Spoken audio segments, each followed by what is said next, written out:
તાત્કાલિક ધોરણે ઘેરના પ્રશ્નોના નિરાકરણનું કામ સરકાર દ્વારા પૂર્ણ કરવામાં આવે એ મારી ઉગ્ર માંગ છે અને આ કામની અંદર ક્યાંય પણ ભ્રષ્ટાચાર ન કરવામાં આવે। ક્યાંય પણ જો ભ્રષ્ટાચાર થશે તો હું પોતે લાઈવના માધ્યમથી ત્યાં આવીશ અને સરકારને ઉઘાડી પાડીશ અને મેં જે ભૂતકાળમાં જાહેરાત કરેલી હતી કે હું આખી નદીની અંદર એક યાત્રા કાઢીશ, ત્યારે મને એ નથી સમજાતું કે 6 મહિનામાં 2 વાર વહીવટી મંજૂરી કે એક જ વહીવટી મંજૂરીમાં 2 વાર વાહવાહી કરવાનો પ્રયત્ન થયો હોય એવું મને લાગે છે। અને એમાં પણ સરકારે વિશેષમાં એવું કીધું કે અમારા ભાજપના ફલાણા ધારાસભ્યો, ઢીકણા ધારાસભ્યો એમની રજૂઆતો અને એમની મહેનતના કારણે સરકારે આ પગલું ભર્યું છે।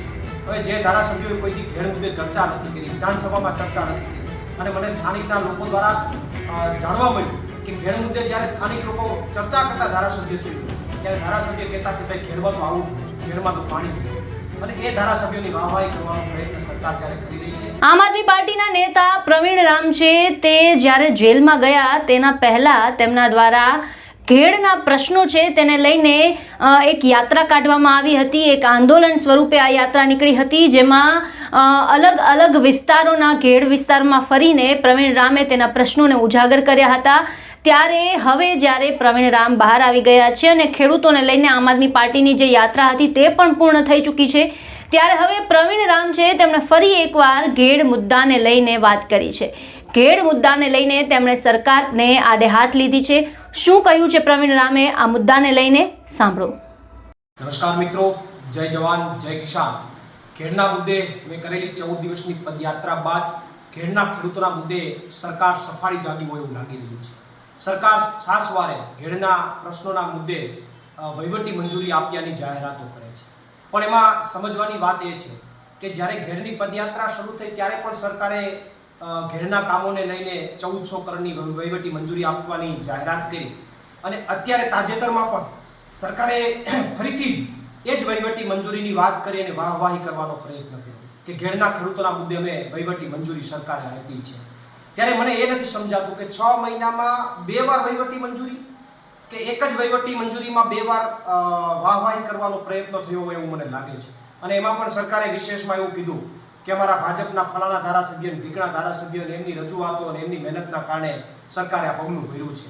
હવે જે ધારાસભ્યોએ કોઈથી ઘેર મુદ્દે ચર્ચા નથી કરી, વિધાનસભામાં ચર્ચા નથી કરી અને મને સ્થાનિકના લોકો દ્વારા જાણવા મળ્યું કે ઘેર મુદ્દે જ્યારે સ્થાનિક લોકો ચર્ચા કરતા ધારાસભ્યશ્રીનું ત્યારે ધારાસભ્ય કહેતા કે ભાઈ ઘેરમાં તો આવવું જોઈએ, ઘેરમાં તો પાણી જોઈએ અને એ ધારાસભ્યોની વાહવાહી કરવાનો પ્રયત્ન સરકાર જ્યારે કરી રહી છે ત્યારે કોઈ વાંધો નહીં, એમાં કોઈ પ્રશ્ન નથી, પણ પ્રશ્ન એટલો જ છે કે 6 મહિના વીતી ગયા હોવા છતાં હજી વહીવટી મંજૂરીની વાતો કરો છો કે વહીવટી મંજૂરી આપી દીધી તો કામ ક્યારે કરશો?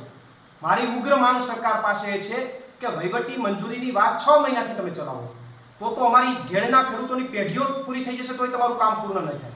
તો તાત્કાલિક ધોરણે ઘેડના પ્રશ્નોના નિરાકરણનું કામ સરકાર દ્વારા પૂર્ણ કરવામાં આવે એ મારી ઉગ્ર માંગ છે અને આ કામની અંદર ક્યાંય પણ ભ્રષ્ટાચાર ન કરવામાં આવે।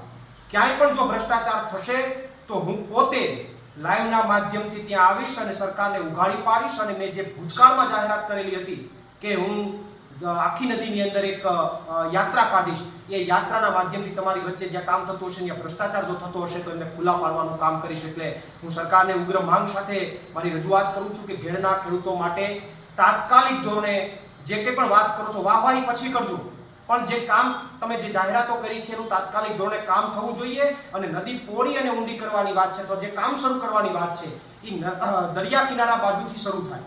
અહીંયાથી જો શરૂ કરશો તો ઘેડના લોકોને નુકસાની ભોગવવી પડશે। એટલે ફરીથી સરકારને યાદ અપાવું છું કે સમુદ્ર કિનારા બાજુથી કામ શરૂ કરવામાં આવે અને તાત્કાલિક પૂર્ણ કરવામાં આવે એવી મારી ઉગ્ર માંગ છે। પ્રવીણ રામ, પ્રદેશ સંકલન અધ્યક્ષ, આમ આદમી પાર્ટી। પ્રવીણ રામના આ નિવેદનને લઈને, સરકાર પર આ પ્રહારને લઈને આપનું શું માનવું છે, આપનું શું કહેવું છે? આપના મંતવ્ય અમને કમેન્ટ બોક્સમાં જણાવો અને અમારી ચેનલને લાઇક, શેર અને સબસ્ક્રાઇબ કરવાનું ભૂલશો નહીં। ફરી મળીશું નવા અપડેટ સાથે। મને આપશો રજા। નમસ્કાર।